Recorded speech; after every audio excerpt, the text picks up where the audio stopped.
En el marco de la visita Agroactiva 2024 en la localidad de Armstrong, provincia de Santa Fe, recibimos al señor presidente de la Nación, doctor Javier Milei. Lo acompañan el señor intendente municipal de Armstrong, Guillermo Luzzi, el señor secretario de Bioeconomía de la Nación, Fernando Vicila, la señora presidente de Agroactiva, Rosana Nardi y familia. Encontrándose presentes además autoridades nacionales, provinciales y municipales, miembros del cuerpo diplomático, integrantes de la mesa de enlace, señores empresarios, representantes del campo argentino, invitados especiales, señoras, señores, bienvenidos.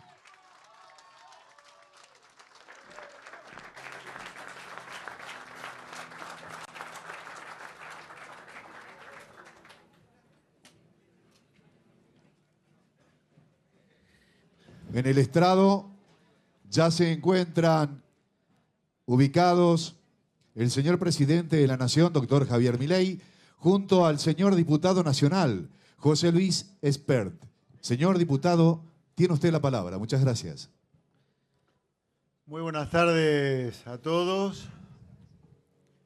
Muy feliz de estar aquí con mi familia, con la familia del campo, con la familia agropecuaria. Como lo sabrán algunos, y si no se los cuento hoy, yo nací en Pergamino, provincia de Buenos Aires.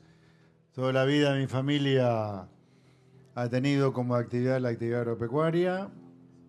Hoy la actividad agropecuaria está gerenciada por mi hermano, mi querido hermano Gustavo Espert, que por acá estará, allá atrás. Bueno, se ha ocultado un poco. Mi hermano querido, gracias por estar acá, acompañándome y acompañando al señor presidente.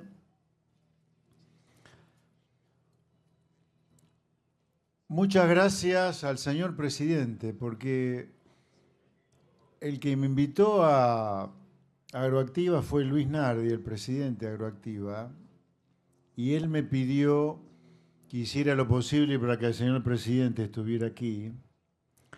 Y apenas le dije al señor presidente, a mi amigo Javier Milei, que el presidente de Agroactiva de Pergamino quería que estuviera en Agroactiva, él no dudó en estar aquí. Así que, señor presidente, en primer lugar, muchas gracias.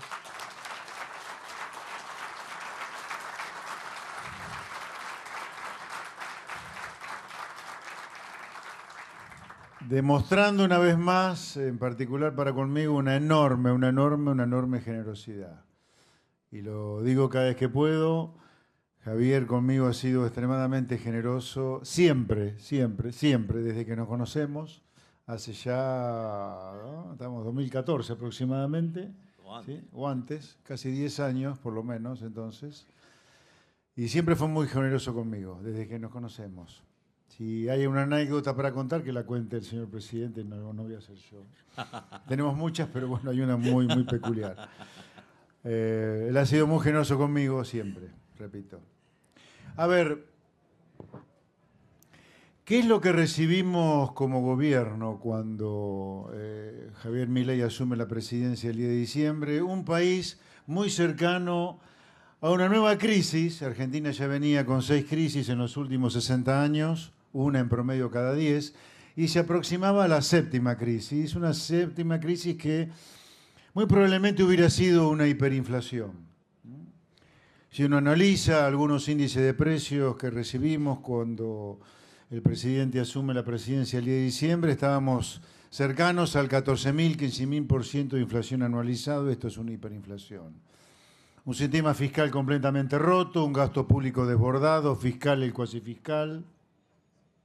Una Argentina relacionándose con las lacras del mundo como Venezuela, Cuba, Nicaragua, completamente alejado del primer mundo, completamente alejado de Occidente. Un sistema educativo roto, con las calles tomadas por estos delincuentes traficantes de la pobreza como los Grabois, los Pérsicos, los Beliboni. Con una economía completamente cerrada, con el agro transformado por el anterior gobierno de manera absolutamente injusta, inadecuada, en un enemigo del pueblo, cuando sin campo no hay nación, y eso el presidente lo tiene muy claro. Y a partir de ahí comenzamos un proceso de reformas. ¿Cuál es la primera gran reforma que el gobierno que preside Javier Milei ha encarado? Básicamente terminar con los impuestos en Argentina. Y el primero, bajando el gasto público. La única manera de bajar impuestos es bajando el gasto público. Así que acá lo que domina, lo que trasciende, lo que atraviesa el gobierno del presidente Milei, nuestro gobierno, es la baja de impuestos par y paso con la baja de gasto público. La primera etapa de la baja de gasto público es eliminar el impuesto inflacionario. Pero hay que tener claro, este gobierno baja el gasto público desde el primer día. Desde el primer día la casta política paga el costo de bajar el gasto público. Y el primer impuesto que estamos bajando, insisto, y eliminando es el impuesto inflacionario. De hecho, de recibir una economía casi hiperinflacionaria, estamos yendo en mayo a una inflación por abajo del 5% cuando sea anunciada a mediados de junio. Repito, esto en la historia argentina nunca ocurrió antes. Nunca ocurrió que un gobierno, encontrando una economía al borde de una hiperinflación, en solo 5 meses estemos con una inflación por abajo del 5%.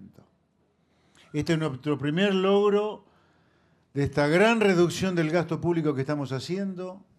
15 puntos de baja de gasto público, 10 puntos del gasto cuasi fiscal, 5 puntos del gasto fiscal, para ir a déficit cero, fiscal y cuasi fiscal. Pero la baja del gasto público va a continuar, porque una vez que logremos asentarnos y estar tranquilos que el fisco está en equilibrio y que no tenemos déficit cuasi fiscal, vamos a tener superávit fiscal y a partir de ahí continuaremos con la baja de impuestos. Hay muchos impuestos para bajar a partir de que tengamos superávit fiscal y empecemos a comernos el superávit fiscal bajando impuestos. Por supuesto, los derechos de exportación, el impuesto país, el impuesto al cheque, y así siguen las bajas de impuestos que vamos a continuar. En el gobierno tenemos clarísimo que de los peores impuestos que puede haber en el país son aquellos impuestos que nos alejan del comercio con el mundo. Y los derechos de exportación es el impuesto que por definición nos aleja del mundo. ¿Por qué? Por una cuestión muy simple. Si uno penaliza las exportaciones, uno no tiene ningún incentivo a producir para exportar. Y la exportación por definición es aquello que nos abre al mundo. Por lo tanto, tenemos muy claro en el gobierno que uno de los grandes impuestos que tenemos que eliminar es el impuesto a las exportaciones, los derechos de exportación. Así que sin duda ese impuesto está en la lista. Así que el programa está clarísimo. Siempre va a estar atravesado por la baja de gasto público, bajando el gasto que paga la política, bajando el gasto de la política. Nos quedan por delante por lo menos 10 puntos adicionales de baja de gasto público, a través de grandes reformas estructurales. La reforma previsional, la reforma tributaria, la reforma de la coparticipación federal de impuestos. Y así siguen las reformas que tenemos que hacer para seguir bajando el gasto público y devolviéndole a los ciudadanos el poder de gastar el fruto de ese ingreso en lo que quieran. Porque si hay algo que los liberales nos define es que queremos ciudadanos realmente empoderados, erguidos sobre sí mismos. Por lo tanto, la condición necesaria para eso es que ustedes puedan disfrutar del fruto de ese ingreso sin que el Estado les esté robando la plata a través de gastos innecesarios. Los liberales, y en particular los liberales que acompañamos al presidente Milei, tenemos claro que la política, el único sentido que tiene es de servirle al ciudadano para algo.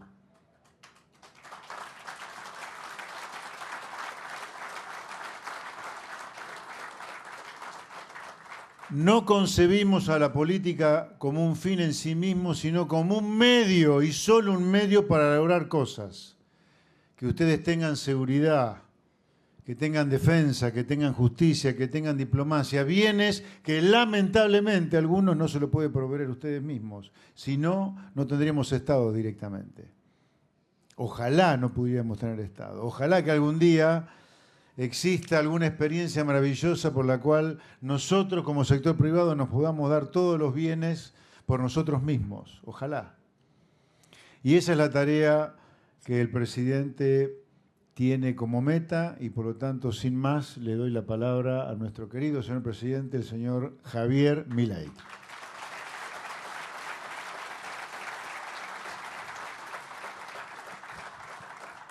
Muchas gracias a todos los presentes, gracias, profe Espert. Y tal como señalaba José Luis, nosotros al momento de asumir estábamos al borde de lo que estaba diseñado para ser la peor crisis de la historia argentina. Básicamente teníamos un desequilibrio monetario peor que el de la previa del Rodrigazo, teníamos una situación de quiebra en el Banco Central aún peor que la que había en la previa de 1989, la hiperinflación de Alfonsín, que en mayoristas terminó rondeando una inflación del 5.000% anual. Digo, a veces hay que mencionar estas cosas para recordarlas. Algunos las vivieron, otros se las contaron. Y por otra parte teníamos indicadores sociales peores que los del 2001. Es decir, estábamos frente a lo que iba a ser la peor crisis de toda la historia argentina y básicamente nosotros no nos quejamos por eso, porque sabíamos que la posibilidad de que un liberal libertario llegara a ser presidente no iba a ser en condiciones normales de presión y temperatura. Así es que nosotros estábamos preparados tanto para una situación como si le reventaba al gobierno anterior, o si el gobierno anterior era exitoso y nos dejaba la bomba a nosotros. En ese sentido, nosotros teníamos distintos programas planteados y así es que, digamos, desde el día 1 nos pusimos a trabajar. Para que más o menos tengan un orden de magnitudes, nosotros recibimos déficit gemelos por 17 puntos del PBI. Y eso, digamos, uno diría, bueno, qué grave es o no. Bueno, miren, cuando ustedes tienen 4 de déficit gemelos en términos de PBI es una alerta amarilla. 8 se van a dar una piña, imagínense lo que es 17. Ese era el tamaño del monstruo que venía encima. Tal cual como señala José Luis, los índices de precios en la primera semana de diciembre venían corriendo a una tasa del 3.700% anual, o sea, un 1% diario.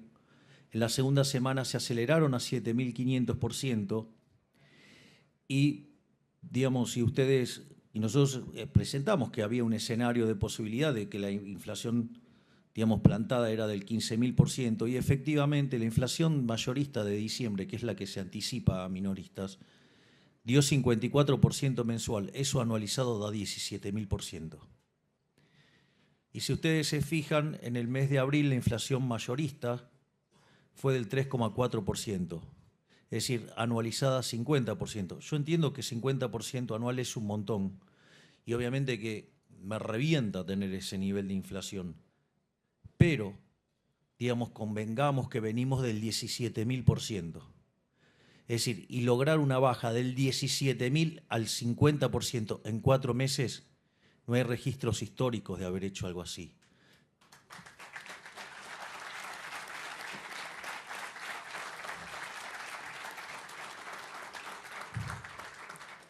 Porque al mismo tiempo nosotros eso lo logramos sin que hubiera un estallido previo, como en otros casos, lo logramos sin que hubiera expropiaciones, llámese como por ejemplo un plan Bonex, lo logramos sin controles ni acuerdos de precios y al mismo tiempo tampoco fijamos el tipo de cambio, que es un mecanismo para acelerar la baja de la inflación. Por lo tanto, digamos, en términos de logro, el logro es enorme, pese a que lo quieran reconocer o no, digamos, determinados actores políticos. Por otra parte, ¿cómo lo hicimos? O sea, básicamente nosotros enfrentamos esos 17 puntos de déficit gemelo, donde 15 eran del fisco, donde 5 estaban en el Tesoro y 10 estaban en el Banco Central. En ese sentido, nuestro programa económico, como todo programa económico, tiene una pata fiscal, una pata monetaria y una pata, digamos, del sector externo. En lo que tiene que ver con la pata fiscal, fuimos a un programa de déficit cero. Yo recuerdo que muchos que critican ahora sobre la composición del ajuste o demás, decían que ajustar más de un punto del PBI era imposible. Nosotros en la primera etapa, es más, pensábamos ir a déficit cero a lo largo del año 2024, y sin embargo, digamos, o sea, el ministro Caputo, con un coraje increíble, logró encauzar las cuentas y ya en el mes de enero estábamos en equilibrio financiero, es decir, no solo en equilibrio primario, o sea, lo operativo, sino también pagando los intereses. Y eso, digamos, se ha estado repitiendo durante todos los meses. Mayo de vuelta va a dar también superavitario. Y si bien estacionalmente por el pago de aguinaldos el mes de junio es deficitario, cuando ustedes toman los 6 meses juntos, somos superavitarios. Es decir, que el déficit cero sigue en pie, a pesar de que quieran mostrar que como digamos, sin considerar la estacionalidad del mes de junio, o sea, lo cual, digamos, es razonable, digamos. Pero bueno, nada, con tal de ensuciar son capaces de decir que hasta se quebró el déficit cero, cuando en realidad el déficit cero sigue en pie, porque ustedes tienen que ir tomando cómo se va acumulando, y en ese sentido, digamos, vamos a terminar con las cuentas superavitarias también en el consolidado de los 6 meses. Y ese ajuste, digamos, en la primera etapa, digamos, cuando se pone el freno, fue por el equivalente, si lo anualizan, a 7 puntos del PBI, y ahora, digamos, se está encauzando, digamos, a los niveles que necesitábamos. Y yo recuerdo que nos decían, ay no, pero tiene mucho de licuadora y de recorte tiene tijerita. Digo, que son. Entonces, aquellos que decían que era imposible alcanzar el equilibrio fiscal, ahora empezaron con que el tema era la licuadora y tijerita. Mire, la verdad es que el 90% del ajuste es motosierra. Bajamos la cantidad de ministerios a la mitad, eliminamos la obra pública, eliminamos prácticamente las transferencias discrecionales a provincias y encaramos un programa de racionalización del gasto social como nunca se vio, digamos, donde históricamente hemos reclamado por eliminar a los gerentes de la pobreza, eliminar los intermediarios. Y vaya que lo estamos haciendo, y vaya que estamos encontrando un montón de corruptos y que lo estamos llenando de causas en la justicia.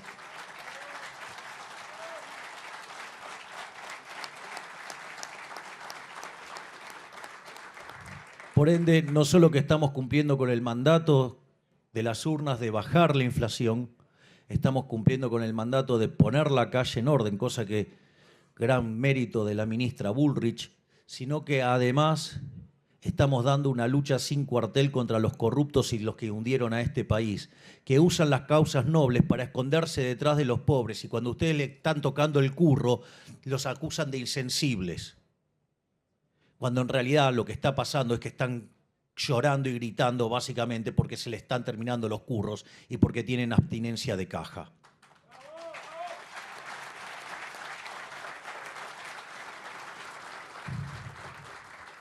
La otra parte titánica fue el trabajo del Banco Central, teniendo que enfrentar un déficit cuasi fiscal por 10 puntos del PBI. Y ahí se hicieron varias cosas en materia de política monetaria. Por un lado, nosotros teníamos reservas internacionales netas negativas por 11.500 millones de dólares, casi 12.000 millones de dólares. Además, teníamos una brecha cambiaria del 200%, había una relación 3-1. Y recuerdo cuando estábamos digamos, yo después de las elecciones de las PASO, me fui a vivir al Hotel Libertador, porque, digamos, nada, como estaba viviendo en Benavides, eso implicaba por lo menos 1 hora de viaje en horas no pico, y en hora pico podía llegar a tardar 2 o 3. Entonces, por una cuestión, digo, de la dinámica, necesitaba quedarme en Capital Federal. Y Y yo recuerdo cuando estábamos en el Hotel Libertador con Toto Caputo, con Santiago Bausili y parte de ese equipo maravilloso que han armado, y había que decir, bueno, en rigor no podíamos salir del cepo, porque básicamente teníamos el problema de la deuda de la CIRA, que era un equivalente a 50.000 millones de dólares, teníamos el problema de los dividendos atrapados, teníamos el problema de los pasivos remunerados. Digo, para que vean el nivel de perversión de lo que dejó el gobierno anterior, nosotros pasaron todos los pasivos remunerados a un día. Esto quiere decir que si nosotros abríamos alegremente, como ellos esperaban que lo hicieran, sin tener conciencia de todo esto, íbamos a quintuplicar la base monetaria en un día. Digo, la hiper era evidente, iban a empezar con su tradicional política de los saqueos y ataque a supermercados y todas esas cosas que hoy algunos periodistas andan promoviendo, es decir, lo cual constituye un delito. Y en ese sentido, digamos, ellos tenían planeado, digamos, derrocar al gobierno para diciembre, para que ya en enero ellos ya estuvieran y todo el costo del ajuste y hacer todo el desastre inflacionario que lo pagáramos nosotros y terminar de matar de una vez por siempre al liberalismo en Argentina. En ese sentido, nosotros sabíamos que no podíamos salir porque además teníamos el equivalente de vencimiento de deuda en pesos por 90.000 millones de dólares, teníamos vencimientos de deuda en moneda extranjera por 25.000 millones de dólares, mayormente con organismos multilaterales, pero teníamos caído el acuerdo con el fondo por el descalabro fiscal. Miren, para que más o menos se dé una idea del descalabro que generó esta gente, a lo largo de los 4 años se emitieron dinero por 28 puntos del PBI, que es la verdadera estafa del señoriaje, que después se traduce en el impuesto inflacionario, lo que estaba mencionando muy correctamente antes el profe Spert. Emitieron 28 puntos del PBI, o sea, se afanaron 28 puntos del PBI, porque la emisión monetaria es una estafa, pero de esos 28 emitieron 13 puntos del PBI durante el último año. Digamos, es un escándalo. Lo que hicieron es un escándalo. Y entonces, recuerdo que en aquel momento los economistas decían que el tipo de cambio había que llevarlo a 600 pesos y tenían un escenario de inflación, digamos, el consenso, y todos lo repetían bastante ese consenso. Es interesante porque nosotros, digamos, yo cuando estábamos ahí, yo les digo, pongamos el tipo de cambio a un tipo de cambio que se asimile al del mercado. Eso ahora voy a explicar por qué, pero entonces, dado que estábamos contemplando, digamos, el impuesto país, entonces eso daba que había que ponerlo en torno a 800 pesos. Y nos criticaron muchísimo por eso. Ahora, esos mismos que nos están criticando ahora y que hablan del atraso cambiario, ellos habían hecho el escenario con 600 de tipo de cambio y con más inflación. Nosotros lo pusimos en 800 y con mucho menos inflación. Por eso digo, es bastante gracioso, digamos, lo pifiadores seriales que son algunos economistas que tanto consultan. Dicho eso permitió, por ejemplo, que nosotros compráramos desde el inicio de la gestión 17.500 millones de dólares. Me encanta cuando vienen y lo critican, digamos, los que en el medio saquearon al Banco Central por 45.000 millones de dólares. Al mismo tiempo, lo que tiene que ver con los pasivos remunerados que generaban 10 puntos de déficit fiscal en términos del PBI, hemos bajado ese déficit a 1 punto del PBI. Es decir, que entre los 7 que ahora quedaron 6, que hicimos en el Tesoro y los 9 que hicimos en el Banco Central, el ajuste son 15 puntos del PBI. Es decir, y le estamos devolviendo al sector privado 15 puntos del PBI. ¿Dónde lo ven eso? Que mientras que en diciembre discutíamos la hiperinflación que se venía, Hoy estamos discutiendo créditos hipotecarios a 30 años. Si ustedes no creen que eso en 4 meses no es un montón, digamos, no sé qué dimensiones la gente tiene de lo que son los tiempos en economía.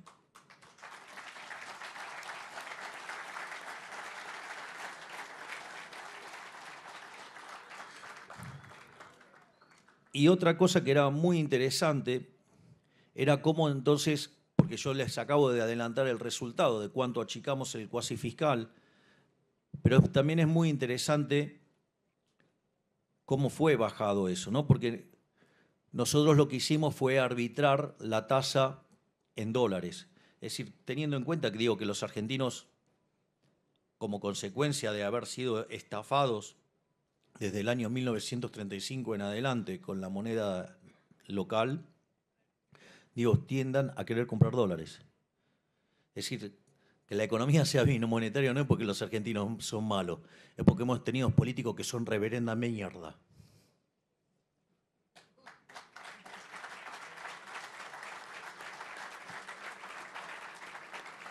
Y en ese sentido, nosotros arbitramos la tasa en dólares y eso implicaba una tasa de interés en peso negativa, pero en dólares era enorme. Y eso también nos criticaron mucho, si hubiéramos hecho caso a esos que decían que la tasa de interés tenía que ser positiva en no sé cuánto, en términos reales. Hoy tendríamos una relación de pasivos remunerados 8-1, estaríamos hablando del carry trade y de cuándo estalla la hiperinflación. Y hoy, y esto para mí es muy importante para que lo tengan en cuenta, hoy la relación pasivos remunerados sobre base monetaria es 1,2 veces. O sea, que los tenemos recontra, digamos, contra las cuerdas, pero ahora les voy a contar cosas todavía más lindas. Motivo por el cual nosotros estamos muy tranquilos a pesar de lo que está pasando en el mercado de cambios, donde algunos están aprovechando para hacer sus predicciones apocalípticas. Digo, los pifiadores seriales. Argentina tiene una base monetaria de 15 billones de pesos. Y los pasivos remunerados son 18 billones de pesos. Ahora, lo interesante que de esos 18 billones de pesos, 12 billones de pesos están en el sector público, en los bancos públicos. De esos 12 billones de pesos, 7 billones están en el Banco Nación Argentina, donde además el Estado Nacional tiene 3 billones y medio. La otra parte importante están en el Banco Provincia. Con la situación fiscal de la provincia de Buenos Aires y del modo que usa el Banco Provincia, tiene muy apretada la situación de la liquidez, con lo cual no van a poder tocar eso. ¿Qué quiere decir eso? Que el problema de los pasivos remunerados se redujo a 6 billones de pesos. Cuando hemos hecho ya colocaciones por 11, 12 billones de pesos y el mercado había tratado de licitar por cerca de 20 billones de pesos. ¿Qué quiere decir eso? Que a los pasivos remunerados los tenemos contra las cuerdas. ¿Por qué es importante que tengamos los pasivos remunerados contra las cuerdas? Porque mientras que tenemos los pasivos remunerados contra las cuerdas, que ya próximamente los vamos a eliminar, no teniendo déficit fiscal, con lo cual no hay necesidad de emitir para financiar al fisco. El día que arreglemos un problema que nos dejó el gobierno anterior, que se llaman puts, donde básicamente es un mecanismo por el cual se financió el déficit fiscal, digamos, haciendo la vista gorda el Fondo Monetario Internacional y, digamos, los bancos no querían financiar al Tesoro, entonces lo metieron adentro del Banco Central. El día que terminamos de arreglar eso, estamos en condiciones de levantar el cepo. Y estamos en negociaciones con las instituciones financieras para terminar con el problema, básicamente, de los puts. Y el día que terminamos el problema de los puts, se terminó el cepo. Y además, como no vamos a controlar precios, el tipo de cambio va a ser libre. Pero ¿qué es lo interesante? Dado que nosotros no vamos a emitir pesos ni para emitir para el fisco, ni para comprar dólares, ni para sostener al sistema financiero, la cantidad de dinero va a estar fija.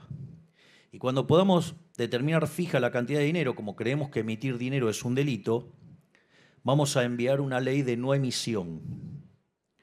Esa ley de no emisión va a hacer que cuando haya emisión monetaria vaya preso el presidente de la Nación, el ministro de Economía, el presidente del Banco Central y todo su directorio, y los diputados y los senadores que estafen a la gente con la emisión monetaria.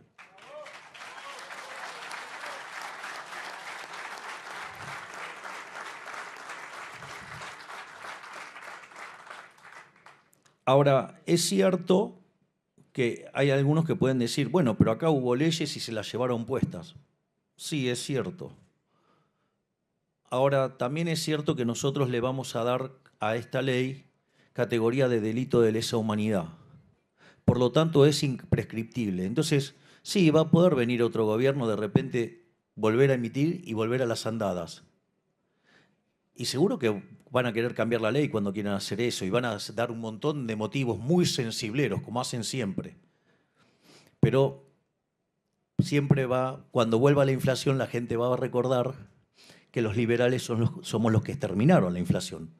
Y ahí, digamos, cuando vuelva otro gobierno, va a recordarles que ese era un delito imprescriptible y los va a meter a todos presos. Así es que, digamos, vamos a avanzar con eso porque vamos a terminar definitivamente para siempre con la inflación en Argentina.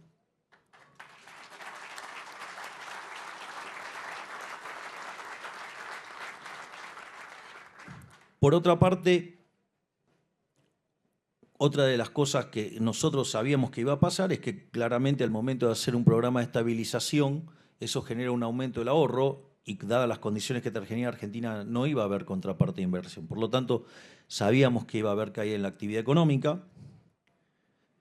El hecho de haber puesto el tipo de cambio muy parecido al del mercado, lo que hacía era achicar la brecha y al achicar el exceso de demanda de divisas, achicaba el exceso de oferta en el mercado de bonos, con lo cual hacía bajar la tasa de interés.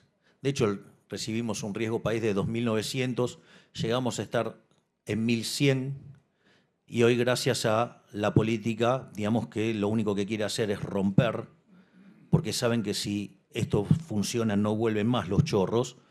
Entonces ahora el riesgo país está en 1.500, pero ahora, digamos, o sea, créanme que lo vamos a derrotar también. Pero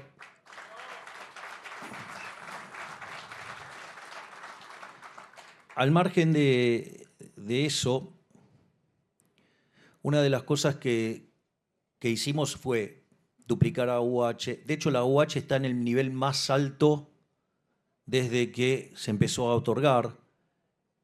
Digamos, si le suman la tarjeta alimentar, nunca hubo tanta asistencia, digamos, al sector vulnerable de la economía.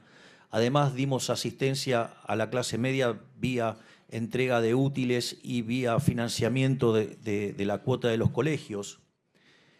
Y si bien el primer trimestre caímos mucho menos de lo que deberíamos haber caído en condiciones al ajuste que estamos haciendo.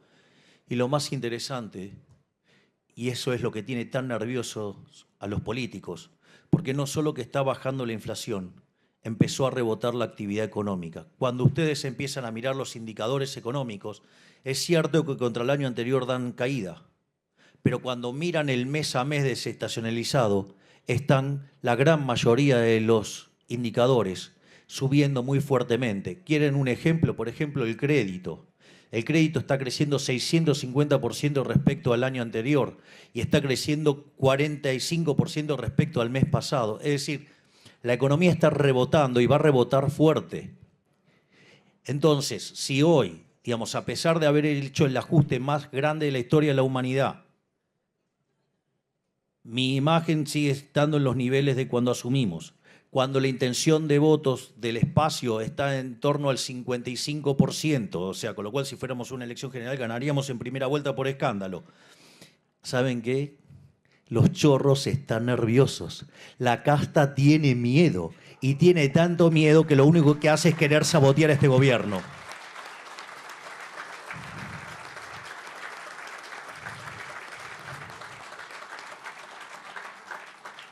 Una de las claras muestras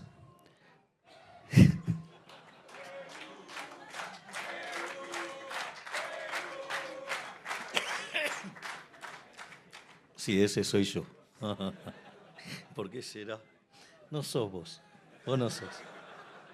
Vos no sos. Esperen un poco, estoy terminando la conferencia. Entonces, fíjense esto, lo que hacen los degenerados fiscales que están en el Congreso. Es decir, están todo el tiempo enviando leyes para tratar de sabotear la columna vertebral del programa económico, que es el superávit fiscal. Una muestra de ellos la dieron ayer, pero además no podían dejar de demostrar que son una casta inmunda, porque se subieron 80% las dietas. Es decir, para pasar las reformas estructurales que necesitamos los argentinos de bien, llevan tomándose 6 meses. Para aprobar el aumento para ellos, rapidito lo hacen, ¿eh? Qué eficiente que son cuando quieren, digamos, con la de ellos. Y como si todo esto fuera poco, se bloqueó el tema de eliminar la jubilación de privilegio. Así es que a mí me importa un rábano. Digamos, yo voy a renunciar a mi jubilación de privilegio. Porque ¿saben qué?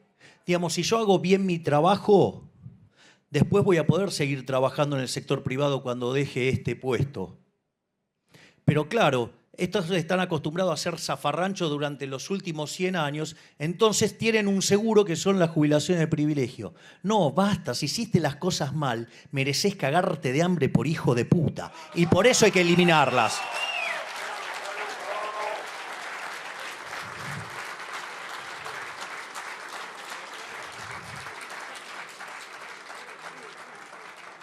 En cuanto a, digamos, la voluntad de voltear el programa económico del gobierno, digamos, por la oposición, digamos, o sea, y por algunos que, digamos, los Corea del Centro, ponele.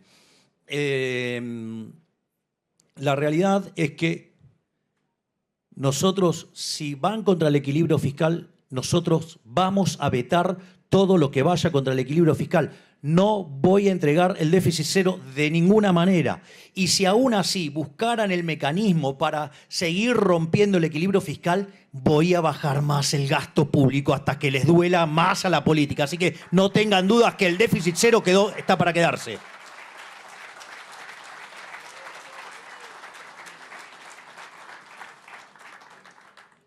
Finalmente, en términos de la macro, está, digamos, que saltó el tipo de cambio. Ahora, la realidad es que nosotros sostenemos que la inflación es siempre y en todo lugar un fenómeno monetario que se genera por un exceso de oferta de dinero, ya sea porque sube la oferta o porque cae la demanda. Y eso hace que el poder adquisitivo del peso caiga y todos los precios expresados en unidades monetarias suban. Y el dólar es un precio más de la economía. Entonces, ¿por qué sube el dólar? Entonces uno dice, bueno, la realidad es que ¿hay lugar para que caiga la demanda de dinero? Miren, la verdad que no. Porque cuando ustedes toman la base monetaria durante el siglo XXI, en promedio fue 9-10% del PBI. Y hoy la base monetaria es 2.8 del PBI. No hay mucho lugar para que caiga la demanda de dinero. Es más, dice, bueno, pero están los remunerados y se podrían... Supongamos que tomamos el total de los remunerados, que ya sabemos que no sería lo correcto. Aun cuando tomáramos el total de los remunerados, estamos en 6% del PBI. Por lo tanto, no tiene que ver con un problema de la demanda. Entonces la pregunta es, ¿tiene que ver con un problema de la oferta? No, si no estamos emitiendo para financiar el fisco. Entonces, ¿por qué pasa esto? Básicamente pasa por culpa de los degenerados fiscales que están en el Congreso. ¿Qué es lo que pasa? Cuando los degenerados fiscales, digamos, están tratando de torpedear el superávit fiscal, lo que pasa es que la percepción es que si lo lograran, la condición de solvencia del Estado cae, del gobierno cae y por ende, digamos, el precio de los bonos cae. ¿Y por qué esto es importante? Y eso es lo que ustedes ven hoy con un riesgo país de 1.500.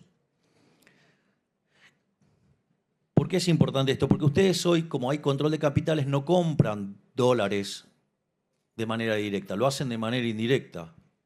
Y en ese sentido, el mecanismo indirecto para hacerlo es los bonos.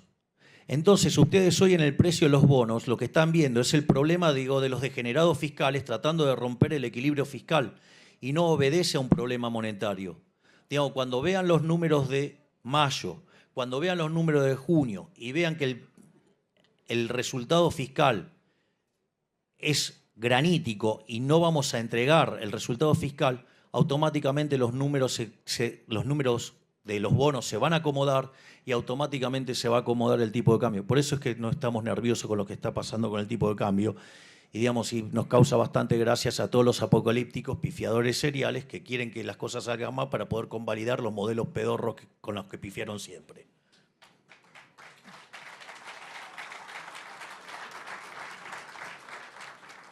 Entonces la pregunta es, bueno, ok, tenemos la macro, digamos, en orden, o la estamos ordenando.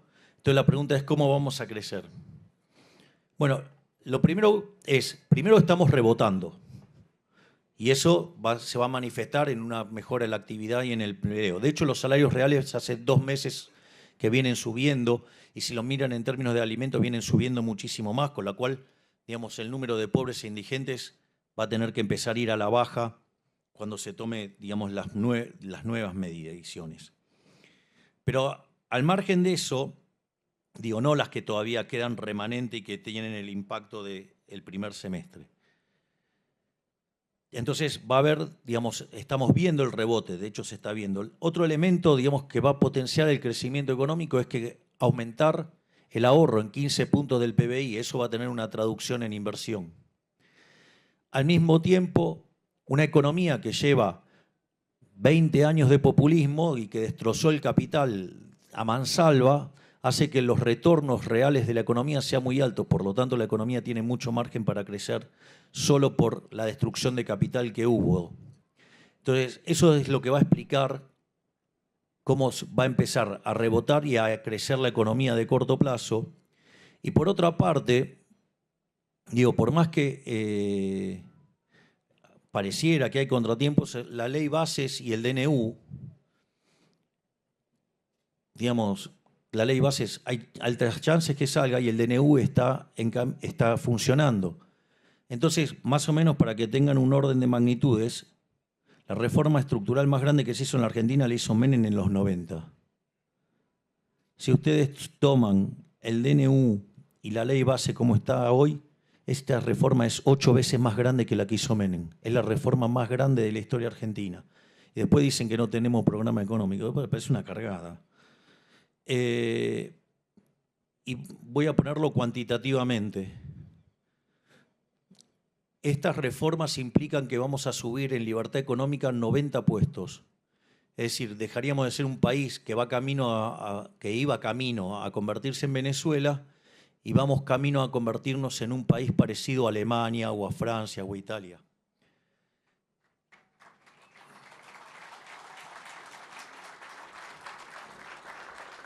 Pero les quiero decir más.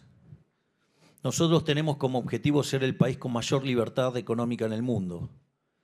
Por ejemplo, algo como lo que hizo en su momento Irlanda, que de ser el país más miserable de Europa, hoy tiene un PIB per cápita 50% mayor que el de Estados Unidos. O cosas como las que tiene Suiza o como las que tiene Luxemburgo. Pero digamos, como nosotros tenemos pendientes, después de esto, 3.200 reformas estructurales más, nos vamos a convertir en el país más libre del planeta. Y eso va a hacer que en un lapso de 30 o 40 años nos vamos a convertir en el país más próspero del mundo. Y ese es el plan.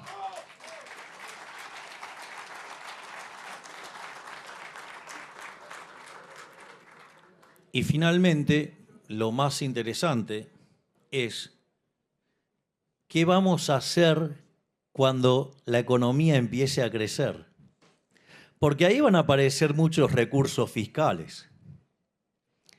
Obviamente que los degenerados fiscales que quieren hacer, gastarla a ellos.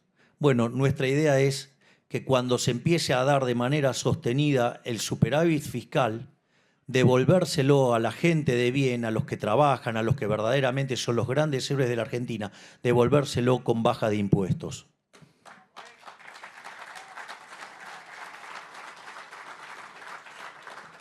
Y obviamente, como dijo el profe Espert, en la mira tenemos al impuesto país, tenemos a las retenciones y tenemos el impuesto a los débitos y créditos bancarios.